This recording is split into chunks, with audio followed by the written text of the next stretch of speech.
3 p.m. news. I am your presenter, Jessica Klein. First, on the local scene. A press release from the St. Vincent and the Grenadines Referee Association, SVGRA, on November 6, 2022, stated that a Grecs FC player struck referee Rohan Primus in the face during a football match at Chili Playing Field, Georgetown.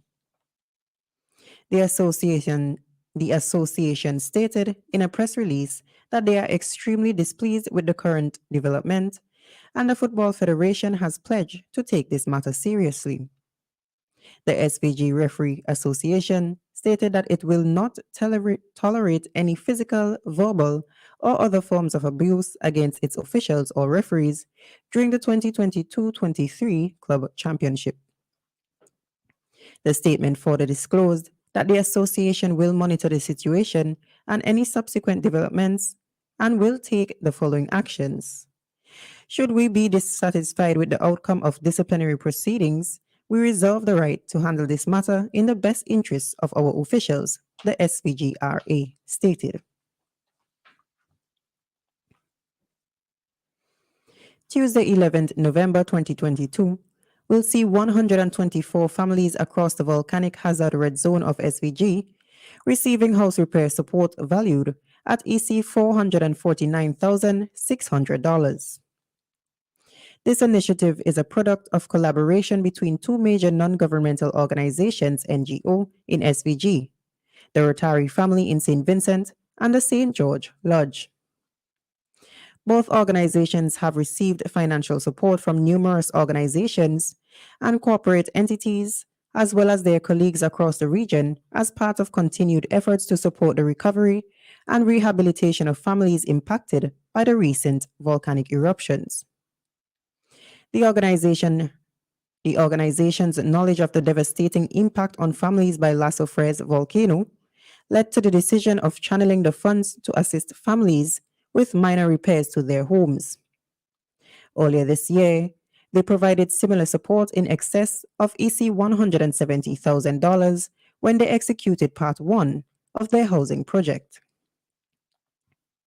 Each family will receive vouchers ranging from EC $1,200 to $4,000 to be able to shop with the corporate partners, Correa's Hazels Inc. and Kendra's Aluminum Products Limited.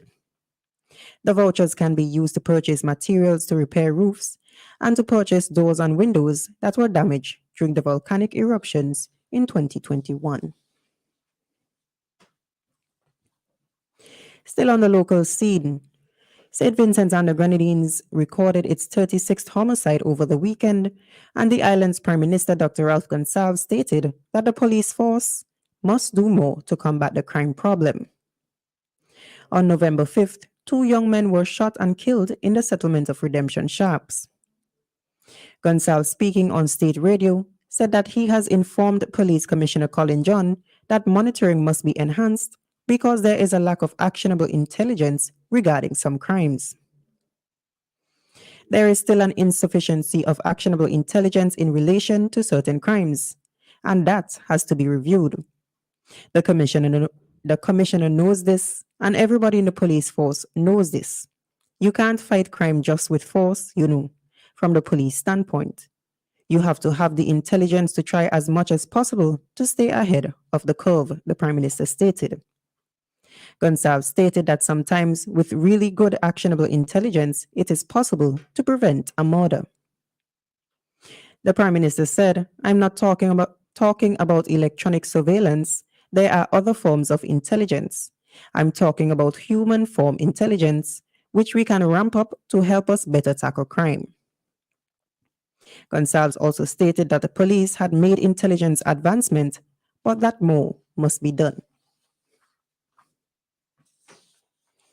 In the region, saying that the Guyana Supplier Forum could be a stepping stone for partnerships, the country's Prime Minister, Brigadier Mark Phillips, said that local businesses and citizens must rise to the challenge and play an active role in the future the government is trying to build.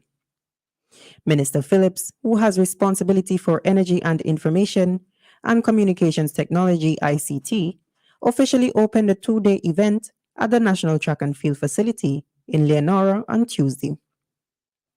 The Prime Minister said that the event is another development that the government is happy to celebrate, as it is a show of confidence in the capabilities of potential suppliers in Region 3. The Prime Minister told the gathering it is also a commitment to ensuring that Guyanese from various parts of the country can benefit from potential business and networking opportunities within the growing sector. During the next 2 days, you will be exposed to significant engagement opportunities through booth displays and informative representations.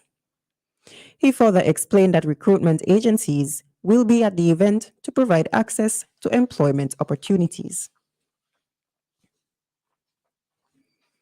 More on the regional scene. The topic of gender and sexuality in Chapter 3 of the proposed new constitution in Barbados was at the center of robust discussions during another of the Constitutional Reform Commission's hosted public meetings. The overwhelming number of Barbadians who made submissions at the Dayton Griffith Secondary School on Sunday evening voiced disapproval with the inclusion of language that pushed gender neutrality.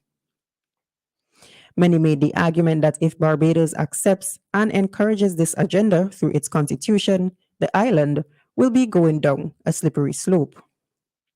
However, this position received some pushback from members and allies of the LGBTQIA community.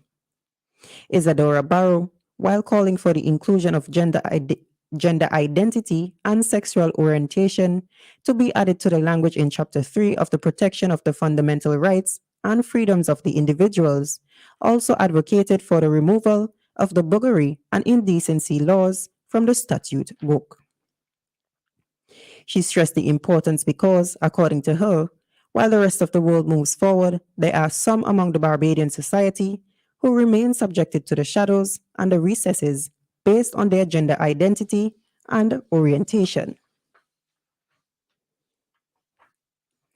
And on the international scene, Russia's military forces have been ordered to pull out of the Ukrainian city of Kherson, the only regional capital it captured after invading in February. Russia's commander in Ukraine, Gen Sergei Surovikin, said it was no longer possible to keep supplying the city. The withdrawal means Russian forces will pull out entirely from the western bank of the river Dnipro. It is a significant blow as Russia faces a Ukrainian counteroffensive. The military's top brass was seen making the decision on Russian state TV, with Gen Surovikin reporting on the situation on the ground in Kherson.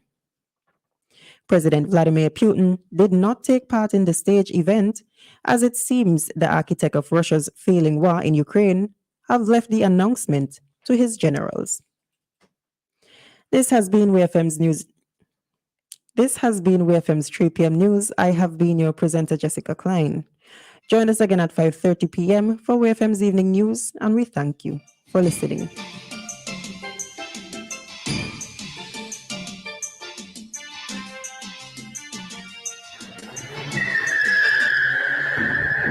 Boy, that's where you getting crushed on. Your work